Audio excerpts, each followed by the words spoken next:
Hello everyone, Himanshu once again आपके सामने। और आज हम बात करेंगे एक नए प्रोजेक्ट के बारे में। इस वीडियो में कोई भी फ़नी बात नहीं होगी। सीरियसली हम एक प्रोजेक्ट के बारे में डिस्कस करेंगे। उस प्रोजेक्ट का नाम है एल्डेको इकोस ऑफ ईडन। इसमें हम आपको बताएंगे कुछ रॉ फैक्ट्स, कुछ basic information about the project, और ये भी कोशिश करेंगे कि जितने हमारे पिछले वीडियोस में जो डिस्कशन हुए हैं, जो क्वेश्चन आंसर्स हुए हैं, तो उनको छोड़कर जो एडिशनल के क्वेश्चंस हैं वो हम यहाँ डिस्कस करेंगे। कुछ और भी बायस के यहाँ क्वेरीज आई थी, वो हम यहाँ डिस्कस करेंगे। तो बेसिकली इन शॉर्ट मैं बता दूं कि ये जो प्रोजेक्ट है ये आपका एल्डेको इकोस ऑफ ईडन के ऊपर आने वाला है, और बाकी सारी डिटेल्स यहाँ हो चुकी हैं डिस्कस ऑलरेडी मेरे 2-3 वीडियोस में। तो बेसिकली इस वीडियो का मोटिव क्या है? मोटिव यही है कि जो भी हमारे एक्स्ट्रा क्वेश्चंस हैं, कुछ डाउट्स हैं बायस के, इन्वेस्टर्स के, जो कि हमारे लास्ट के वीडियोस में कवर नहीं हो पाए थे, तो वो चीज़ हम यहाँ थोड़ा सा और एक्सप्लेन करेंगे। क्योंकि एक वीडियो में प्रोजेक्ट की सारी खूबियाँ, कमियाँ और उनके बारे में रिसर्च, एनालिसिस वगैरह ये पॉसिबल नहीं है। This is the fact. हम कोशिश करते हैं कि सारी की सारी इन्फॉर्मेशन एक वीडियो में समेटने की कोशिश करते हैं, बट ये हो नहीं पाता। इसका रीज़न यही है कि फैक्ट्स बहुत ज़्यादा हैं और डिटेल्स काफ़ी हमें एक्सटेंड रिसर्च करनी पड़ती है, तो वो चीज़ें ही नहीं हो पाती। तो हम कोशिश ये करते हैं कि हर वीडियो में एक थोड़ा सा लास्ट का आपका फीडबैक और जितने भी बायर्स की क्वेरीज आई हैं और इन्वेस्टर्स की जो क्वेश्चंस आए हैं एडिशनल्स, वो हम यहाँ आके आपके साथ डिस्कस करेंगे। तो शुरू करते हैं। मैं आपको इंट्रोड्यूस कर दूँ, मेरा नाम है हिमांशु कुशवाहा। मैं आइडियल प्रॉप सॉल्यूशंस से आपसे भूतान्वित रहता हूं, मैं आपसे बात करता रहता हूं। हमारी यही कोशिश रहती है कि जो भी हम प्रोजेक्ट्स नए कर रहे हैं उनके बारे में व्यूअर्स को, बायर्स को और जितने भी इन्वेस्टर्स हैं उनको सही जानकारी दें, ताकि वो एक सोच समझ कर एक नई इन्वेस्टमेंट में डाल सकें। जिसने भी नए प्रोजेक्ट्स पे हम रिसर्च करते हैं वो उनके लिए बेनिफिशियल हो।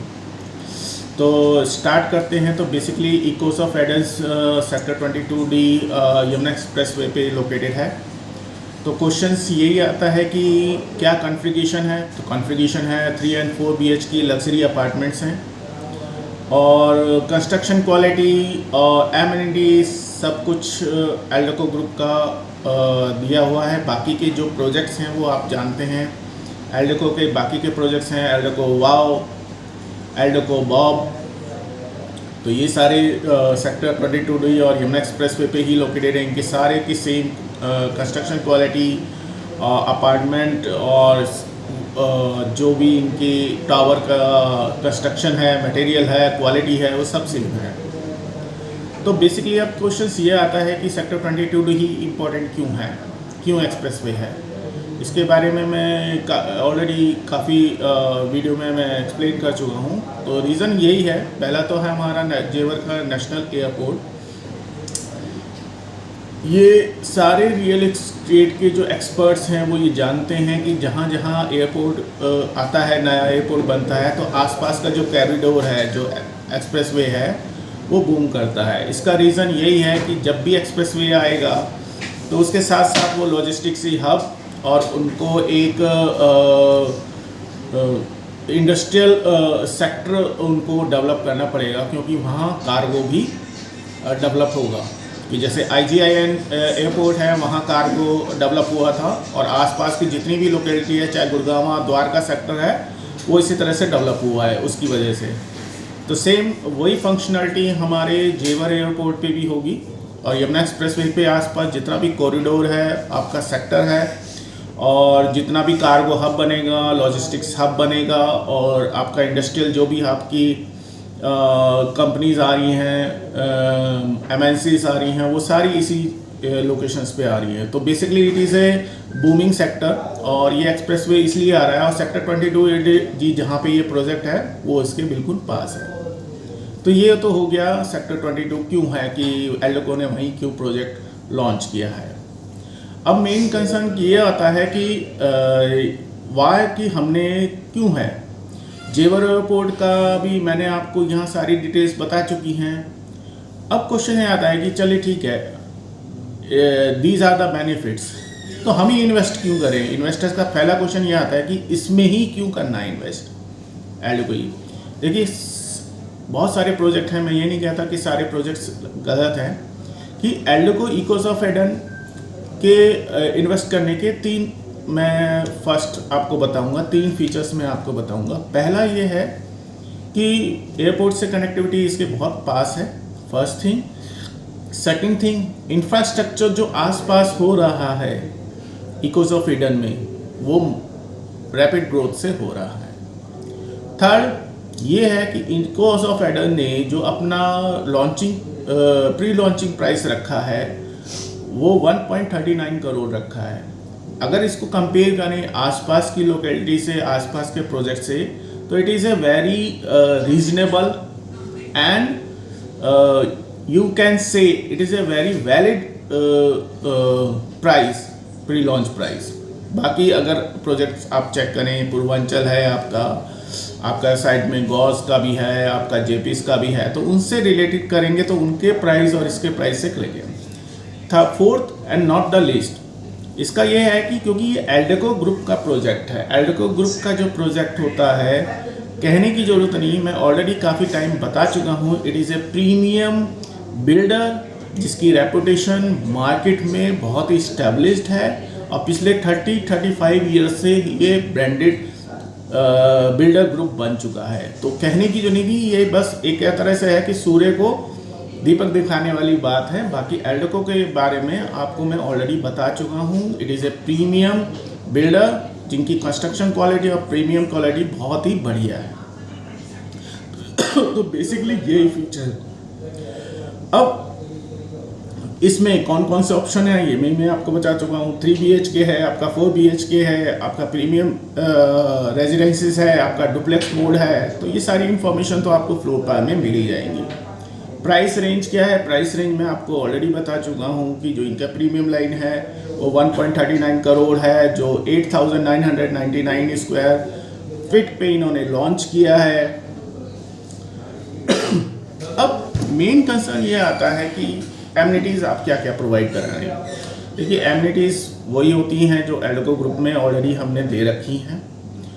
क्या है एल्डोको की प्रॉपर्टी, ग्रैंड क्लब हाउस है, स्विमिंग पूल है, जिम्नाजियम है, किड्स प्ले एरिया है और मेन कंसर्न यहाँ जो प्लस पॉइंट जो माना गया है वो है ग्रीन बेल्ट का।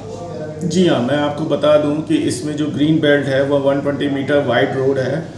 वाइड जो इनकी 120 मीटर ग्रीन बेल्ट है वो दी गई है, ये अथॉरिटी की तरफ से दी गई है जो कि इसकी बाउंड्री में है। मतलब कहने वाला क्या है, ग्रीनरी एरिया बहुत अवेलेबल रहेगा इस प्रोजेक्ट के बारे में। योगा एंड मेडिटेशन जोन है, स्पोर्ट्स की फैसिलिटीज़ हैं, आपका जितना भी 24/7 security system it is already मतलब ये एक तरह से एल्डोको की क्वालिटी बन गई है कि वो सिक्योरिटी सिस्टम बहुत ही प्रीमियम रखते हैं। तो बेसिकली ये सारी एमिनिटीज़ हैं। अब बात करते हैं कि ट्रस्टेड बिल्डर है। हाँ जी, बिल्कुल ट्रस्टेड बिल्डर है, मैं आपको ऑलरेडी बता चुका हूँ। अब एक चीज़ आता है, ठीक है ये सारी चीज़ें हो गई हैं कि फ्यूचर क्या है यमुना एक्सप्रेसवे का। जी हाँ, मैं आपको बता देता हूँ यमुना एक्सप्रेसवे का जो फ्यूचर है बहुत ही ब्राइट है, बहुत ही डेवलपमेंट होने वाला है और आने वाले टाइम में विद इन 4 और 5 ईयर्स यहाँ के रेट डबल हो जाएंगे। यस, रेट डबल हो जाएंगे। अभी तो ये प्री लॉन्च प्राइस चल रहा है, आगे आने वाले 4 या 5 साल के बाद ही 2030-31 के बाद ही आप यहाँ के प्राइस देख लेना। इसका एक फर्स्ट एग्जांपल मैं आपको देता हूँ जेपी स्पोर्ट्स सिटी का। वहाँ के जो प्राइस था वो 5,000-6,000 था जब उन्होंने लॉन्च किया था, और आज इसकी जो प्राइसिंग रेंज है वो 1 लाख में चली गई है। यस, 1 लाख चली गई है आज की डेट में। तो उस टाइम तो जेवर एयरपोर्ट था, बात ही चल रही थी। और आज उस जेपी स्पोर्ट सिटी के प्लॉट्स की जो प्राइसिंग है वो 1 लाख से ऊपर जा रही है। तो कहने का मतलब यही है कि जहाँ जहाँ इंफ्रास्ट्रक्चर ग्रोथ होता है, जहाँ कॉमर्शियल ग्रोथ होता है, एम्प्लॉयमेंट की अपॉर्चुनिटीज़ वहाँ आती हैं और इंफ्रास्ट्रक्चर रेडी हो रहा है वहाँ, तो वहाँ प्राइस बढ़ना लाजमी है। अब बात करते हैं ये प्रोजेक्ट किन बायर्स के लिए बेस्ट है। ये मैं ऑलरेडी आपको डिस्कशन में बता चुका हूँ अपने पिछले वीडियोस में। वो इन्वेस्टर्स जो कि लॉन्ग टर्म में इन्वेस्ट करना चाहते हैं, मोस्ट वेलकम, उनके लिए गोल्डन अपॉर्चुनिटी है। लग्जरी होम बायर्स हैं, जिनको लग्जरीज लाइफस्टाइल चाहिए, उनके लिए ये प्रोजेक्ट है। एयरपोर्ट कॉरिडोर में जो इन्वेस्ट करना चाहिए, अगर मैं बात करूँ इन्वेस्टर्स की, तो एयरपोर्ट जो कॉरिडोर है उसमें इन्वेस्ट करते हैं लोग, जितने भी मल्टीनेशनल कंपनीज के CEO, CFOs वगैरह हैं, वो चाहते हैं कि उनका रिटर्न अच्छा है। जहाँ भी वो इन्वेस्ट करें वो within 5 years they will get the best return. तो वो ज़्यादातर कॉरिडोर, ये एयरपोर्ट इंफ्रास्ट्रक्चर में इन्वेस्ट करते हैं। तो यहाँ एक बढ़िया अपॉर्चुनिटी है उनके लिए। फ्यूचर एप्रिसिएशन सीकर्स, यानी कि जिनको पता है कि भाई 5 साल में यहाँ गारंटेड आपका एप्रिसिएशन होगा, तो वो लोग इन्वेस्ट कर सकते हैं। और जो फैमिलीज इंटरेस्टेड है कि शहर की भीड़ से, क्राउडेड स्पेस है, आज की डेट में मैं आपको बताता हूँ नोएडा फिलअप हो चुका है। नोएडा में ज़मीन ही नहीं है, और अगर ज़मीन आप ढूंढने जाएंगे तो नोएडा में आपको नहीं मिलेगी। तो ज़्यादातर जितने भी NCR के बायर्स हैं, they are mostly diverted to Greater Noida West और ये यमुना एक्सप्रेसवे। क्यों? क्योंकि वहाँ आपको फ्री स्पेस मिलेगा, आपको लग्जरी लिविंग मिलेगी, और सबसे बड़ी बात लो डेंसिटी एरिया है वो, वहाँ इतनी अभी भीड़ भाड़ नहीं है।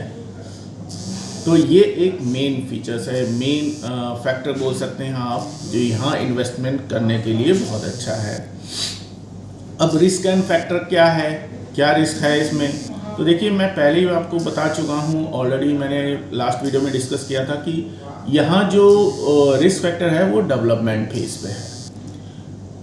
हमेशा किसी भी प्रोजेक्ट का एक स्वॉट एनालिसिस हम करते हैं, जिसमें आपकी स्ट्रेंथ और वीकनेस दोनों दिखाई देती हैं। स्ट्रेंथ इसकी पॉजिटिवली 100%, वीकनेस है, वीकनेस लेको हम उसको एक प्लस पॉइंट में लेके चलते हैं कि हर प्रोजेक्ट में स्टार्टिंग में फेस थोड़ा धीमा होता है। यस, स्टार्टिंग में थोड़ा सा फेस धीमा होता है। तो कहने का मतलब यही है कि हम इन्वेस्ट कर रहे हैं, तो एल्कोलोगो ऑफ इकोएफिडेंस जो भी प्रोजेक्ट है वो एक बेस्ट प्रोजेक्ट है आपके इन्वेस्टमेंट के लिए।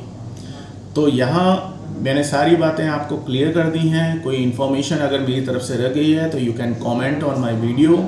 आप आंसर क्वेश्चन कर सकते हैं मुझसे, कोई आपके डाउट्स हैं, कोई आपके क्वेश्चंस हैं, तो आप लोग मुझसे क्वेश्चन कर सकते हैं। मैं पर्सनली आपको रिप्लाई बैक करूंगा आपके हर कमेंट का। अगर वीडियो अच्छा लगा हो तो प्लीज़ लाइक कीजिए, शेयर कीजिए, इसको सब्सक्राइब कीजिए चैनल को, ताकि मैं अच्छे वीडियो आपको बता सकूं। और मैं रिक्वेस्ट करता हूं, प्लीज़ कमेंट्स और सजेशन दीजिए, और जितने भी आप सजेशन देंगे we will implement in the next videos. तो thank you once again for viewings all my viewers. अगर कोई भी आपकी क्वेरी हो, प्लीज़ नीचे कमेंट में आप उसको पुट कीजिए, I will definitely reply. Thank you so much.